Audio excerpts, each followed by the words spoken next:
late, I'm tired, but I figure why not make the freaking Phase 2 video right now, right?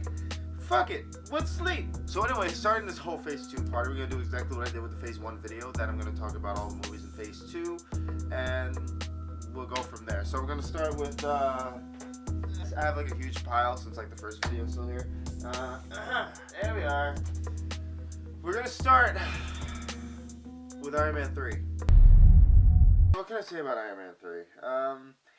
I like the first half, to be fair. I really like the idea that Iron Man 3 introduces the idea of Tony having PTSD. The fact that he mentally cannot really handle what happened in Avengers and everything else. It's all kind of coming to him mentally.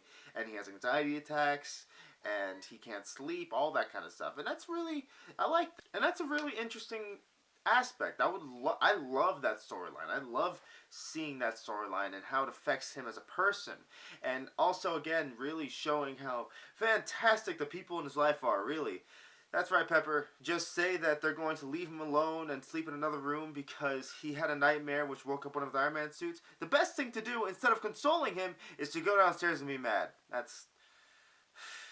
the thing is, that's not even the thing I have an issue with of this movie. So the fact that the whole PTSD thing, I feel like, kind of just breaks away in the middle of the movie. Like, it kind of just tends to go away after a while. Which is, I think that's a little weird and stupid. And then there's also, let me talk about the bad guy.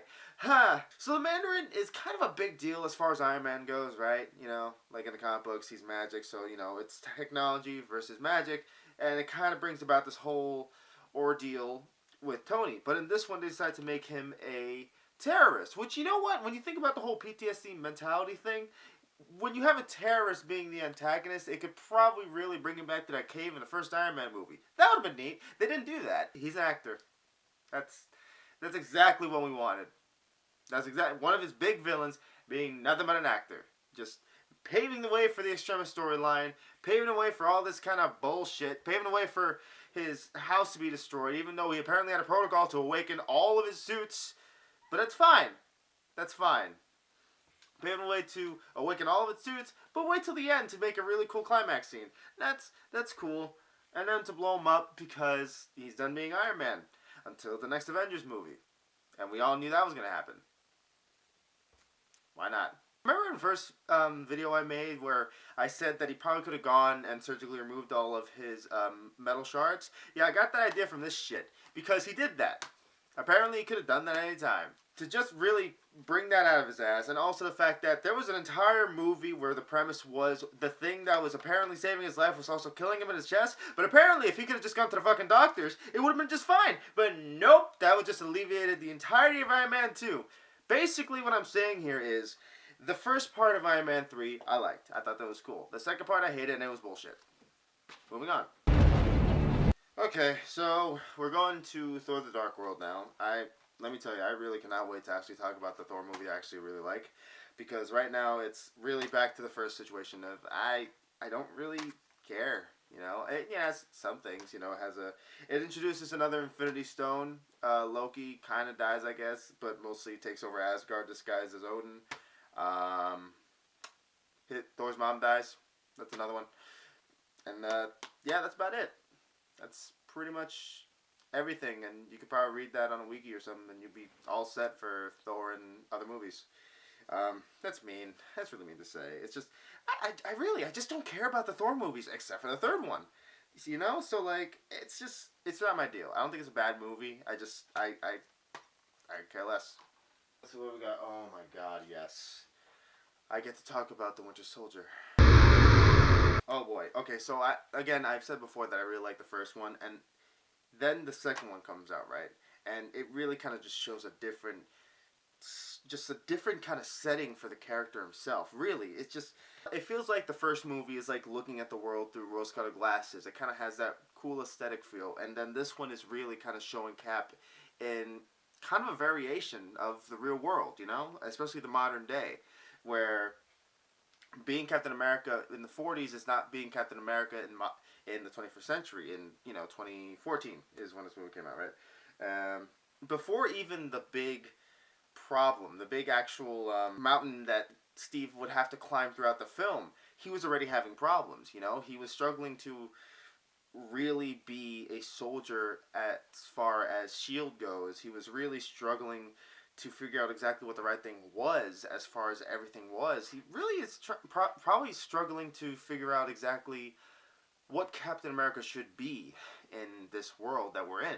That's pretty heavy, especially considering the fact that he's trying to get used to the modern day. And he's getting there, you know. I can't say he's happy, but he's dealing with the fact that most of his friends are dead. He's dealing with the fact that Peggy, while she's not dead, lived an entire life without him, and now she's old, and she's dealing with Alzheimer's, and dealing with a lot of heavy stuff while trying to figure out how to be the man everyone kind of looks at him to be, and it's probably a huge load on him.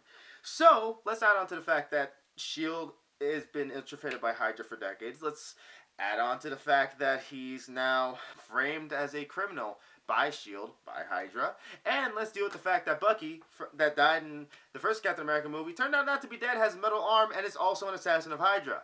Great. He's probably dealing with a good time right now. It really just kind of brings in like the middle part of his huge personal arc of Steve throughout all these movies. And we're going to see more of this in the next one that comes out, which I'm also really excited to talk about. Especially also the fact that I'd say this is probably one of the first superhero movies to actually kind of not quite feel exactly like a superhero movie. It actually feels more like a spy espionage film, which is, really neat to kind of deviate the whole idea of what a superhero movie is.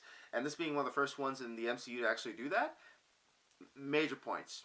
Awesome. Beautiful. But again, the Captain America movies have always kind of been this kind of really cool arc, just in general. Like, they're all really cool movies, and I tend to like them more and more as they come along. I like each one a little better than the next. So, yeah.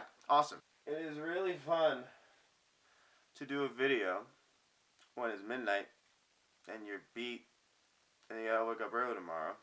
But I'm not gonna complain about it, because this is actually kind of fun.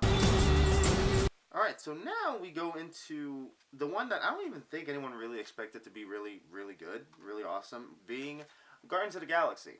No one's ever really heard of him until the movie came out, besides, obviously major, comic book buffs, but I'm not even going to admit, I didn't even know who these guys were. Basically just a bunch of space assholes that come together and accidentally save the universe. You wouldn't expect a movie of which two of the major characters are a talking tree and a talking raccoon to work so well. But I think it's just having been able to take that risk is pretty neat. Even though personally I kind of felt like this one was taking a little bit more safety measures than the sequel that we're going to talk about later. And I don't really know how to explain that, but I think I can better explain what I'm talking about in the sense that Guardians of the Galaxy really kind of more tries to build the galaxy part, exactly what's going on, what these societies are, the fact that there's an actual universe instead of just a world in Marvel now. It focuses a lot on that, and the characters have a little bit of, have characterization, but I kind of feel like the characters are more profound in later ones, but I gotta stop talking about the second one. I'm here to talk about the first one, and I'm gonna tell you the first one is really good, and that you should probably check it out. Good, decent amount of world building, a decent amount of introducing these characters that no one expected was going to be as good as it ended up being, so awesome, cool. Now, we're going into a bit more of a one that I kind of felt was a little disappointing, a little somber, Avengers Age of Ultron. The reason why I say it's disappointing, I feel like it's double the number, half the fun, because it's a sequel and it's half the fun, is because a lot of things, Ultron didn't feel very, very threatening. I feel like everybody was waiting for Thanos since he was teased in the first Avengers movie. But, people were excited. It's Ultron. But you would kind of expect Age of Ultron to not be more of, a threatening morning to afternoon of Ultron. Because I feel like he was more of a threat when he was, attacking Sokovia and shit. It kind of feels like it's trying to be a little bit more, in a way, serious, but also cracking as many jokes as possible. And while I'm not one of those people that, I enjoy the jokes that Marvel tends to have in their movies, I do feel like it was kind of weird in this one. And then let's talk about some of the plot points. Specifically, a romance that, to this day, I don't know if I'll ever agree with, in Bruce Banner and Natasha Romanoff, or Hulk and Black Widow. Yeah. What? See, this is what I mean. I was going to go back to the whole Betty Ross just doesn't exist anymore, I guess. Like, she's in that movie. I know it's a different actor that's playing the Hulk, but it's still part of the MCU, especially considering the fact that General Ross does show up later. So, you would assume that Betty Ross does too. Bruce forgot that one. Just forgets she exists, I guess, and just Natasha shows up, and then that's just suddenly a romance. And I don't think anyone was really comfortable with. You know, everyone's just like, that's kind of way out of left field. There was no hint at it in the past. Just there. Okay. Why not? There was another thing of Hawkeye suddenly had a family, which was interesting. Like, I guess I have a little bit less of a problem with that in a way, but at the same time, you know, when people were really kind of thinking Hawkeye and Black Widow were going to be a thing, and then suddenly it's really just ripped out from underneath them, and then like, Black Widow and Hulk feel like they can be together because they both perceive themselves as monsters, while you kind of get the Hulk's reasoning, Black Widow's reasoning, at least the way she says it just feels weird. I don't know. It just doesn't feel right. You know, it doesn't feel right. That's just the thing. You know, it's just like, it's an okay movie. You know, it doesn't do things that anger me as much as what Iron Man 3 did, or other movies from a different comic book brand. Anyway, I'm not going to stroke that any further. Oh yeah, and also introducing other characters in the Romanoff twins, which feel very interesting. And again, they bring this better later on, except for the fact that they killed off a speedster with bullets. Now, you could probably be like a quarter as fast as the Flash and probably still be able to dodge bullets. Especially considering it kind of looks like he kind of already did pass the people that he was helping out. So, like, what? He died? Sure. He's dead. That's fine. Just manufacture that, why don't you? I suppose the best thing I could say about this movie would be the fact that they actually used this movie, which was just honestly more okay than anything, to make something better later on in Civil War. You know, they actually used especially the crazy amounts of destruction of Sokovia at the end that other people also had issues with. Another thing people had issues with, and they were able to actually use that for a very good plot in a later movie. So I guess I can say that. But besides that, and finally, this part of the Phase 2, right? I think so. I didn't look it up to make sure. I'm too tired to do more thinking. But anyway, lastly, Ant-Man. It's actually kind of funny. Like, I do pretty like this one. I think it's kind of neat. Like the style. Paul Rudd made a very decent Ant-Man. You know, it's really just like, you know, it's kind of a fun, more sort of comedy type movie. You know, weird kind of heist flick, fairly. I do appreciate that they go for Scott Lang instead of Hank Pym. Hank Pym being a character, but also like going by the fact that he did like Ant-Man under the radar in the past, so that's why you never heard of him. Pretty neat. I like that. Very, very smart, especially considering probably best not to do storylines of Hank Pym from the comic books, because I'm pretty sure he was abusive.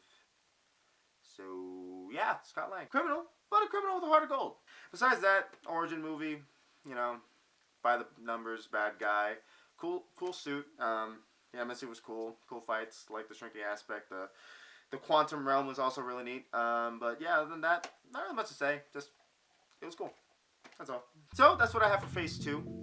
You know, a couple of okay ones, a couple of very great ones, and others that just made me feel a little bit more disappointed than anything. But yeah, that's about it. So after this comes Phase 3, which in my opinion is actually my favorite phase of the Marvel movies. Most of the lineup of Phase 3 tend to be my favorite Marvel movies, so that's probably going to be a decent sized one. So look forward to that. I'm debating on if I'm gonna have Infinity War in there, because I probably saw Infinity War by the time I actually even put this video up. So maybe I'll have like a quick how I felt about it in the beginning of this. But that's about it. So we'll see. I'll either put that in Phase 3 or I'll just make an entire separate video about it. We'll see what happens. But until then, let me know what you thought about the Phase 2 movies in the MCU in the comments. I would like to hear your thoughts about any of them. If you agree with me or if you had different feelings, please let me know. And other than that, I hope you guys enjoyed and you guys take care. See ya.